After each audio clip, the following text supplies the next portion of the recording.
Olá e bem-vindos! Alguma vez sentiram que o mundo parece um barco à deriva, sem ninguém ao leme? Pois bem, essa é a ideia central por trás do conceito de G0, de Ian Bremmer. Hoje vamos tentar perceber se estamos mesmo num mundo sem liderança ou se o poder apenas mudou de mãos. Será um vazio real ou, quem sabe, uma ilusão perigosa? Vamos lá mergulhar nisto. Ian Bremmer começa logo a sua análise com esta imagem, que é visceral. Pensem nisto um segundo. Um mundo a alta velocidade, cheio de curvas perigosas e ninguém tem as mãos no volante. É este o ponto de partida para entendermos o que ele chama de recessão geopolítica. E esta metáfora do autocarro desgovernado é mesmo o centro de tudo. O destino? Bem, pode ser uma crise climática, o caos digital, ou conflitos por todo o lado. A ausência de um condutor ou de um grupo de condutores a trabalhar em conjunto significa que cada um puxa para o seu lado e o veículo em que todos viajamos avança sem direção. É uma imagem que nos desafia. Estamos só a diagnosticar o problema ou, ao fazê-lo, estamos a desistir de o resolver? Ok, vamos então começar pela primeira parte desta análise, o diagnóstico. O que é exatamente este vazio geopolítico e, mais importante, como é que chegamos aqui? Então, o que é isto do G0? A definição é, no fundo, bastante direta.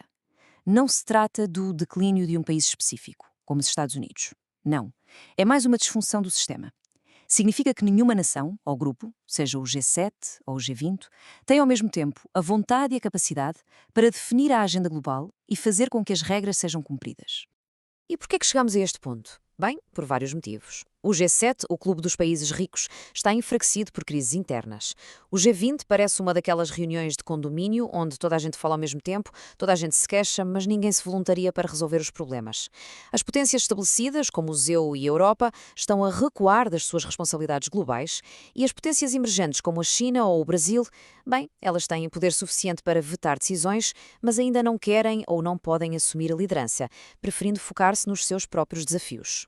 Mas atenção, este vazio não significa ausência total de poder, longe disso.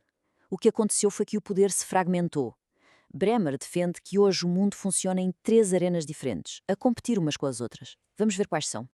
E aqui estão elas. Primeiro, na segurança. Os Estados Unidos ainda são claramente o ator dominante. Mas depois, na economia, o jogo já é outro. Aí o mundo é verdadeiramente multipolar, com a China, a Europa e outros a terem um peso decisivo. E por fim, temos a ordem digital, um território completamente novo, disputado ferozmente entre as gigantes tecnológicas, as Big Tech, e os regimes autoritários. Basicamente são 3 tabuleiros de xadrez diferentes, com regras diferentes e sem um árbitro central. E o que é que alimenta toda esta dinâmica? Segundo Bremer, o motor principal desta incerteza é a percepção global de que o antigo pilar da ordem mundial, os Estados Unidos, se tornou imprevisível. Este afastamento do seu papel tradicional não criou apenas um vazio, tornou-se a principal fonte de instabilidade no mundo. Muito bem, já vimos o diagnóstico, agora vamos virar a moeda e passar para a segunda parte. As críticas.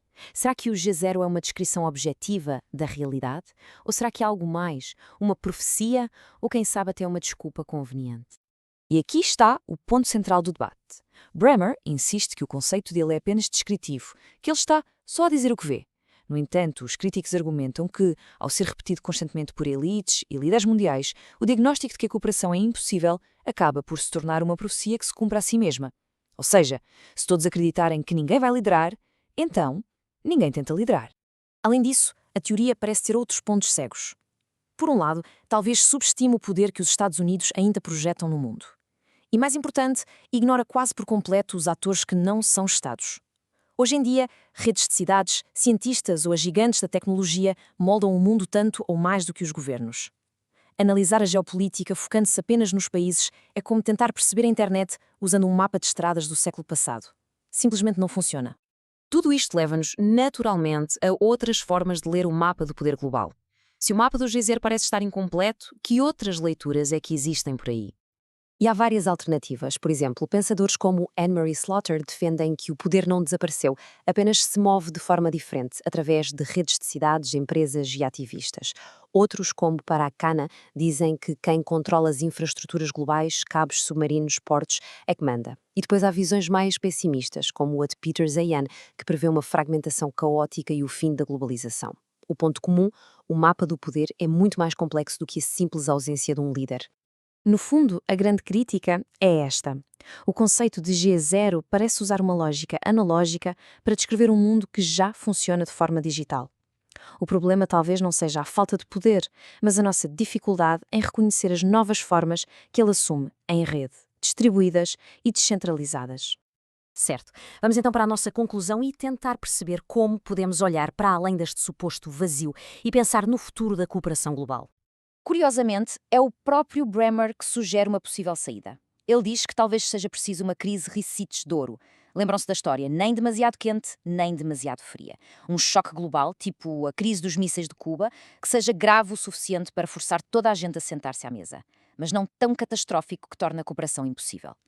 Pode ser uma pandemia, uma crise climática, uma crise tecnológica. Mas e se não tivermos de esperar por uma catástrofe? Talvez a ideia mais poderosa que emerge da crítica ao G0 seja precisamente esta. O vazio, na verdade, não está vazio. A fragmentação pode ser vista não apenas como um problema, mas como um terreno fértil, um ecossistema onde novas formas de cooperação já estão a ser testadas neste preciso momento. E este é o novo modelo que parece estar a emergir. Não é um novo império, não é um líder único. São as chamadas coalizões de vontades. São redes de cidades que partilham políticas para o clima, são cientistas que colaboram para lá das fronteiras para combater uma pandemia, são empresas que definem padrões tecnológicos globais, são eles que, na ausência de um condutor, já estão a construir os caminhos do futuro, de baixo para cima. O que nos leva à pergunta final, e talvez a mais importante de todas. Se o futuro está a ser construído nestas redes descentralizadas, então a questão talvez já não seja quem é que vai estar ao volante. A pergunta que realmente importa é: de que rede é que cada um de nós escolhe fazer parte?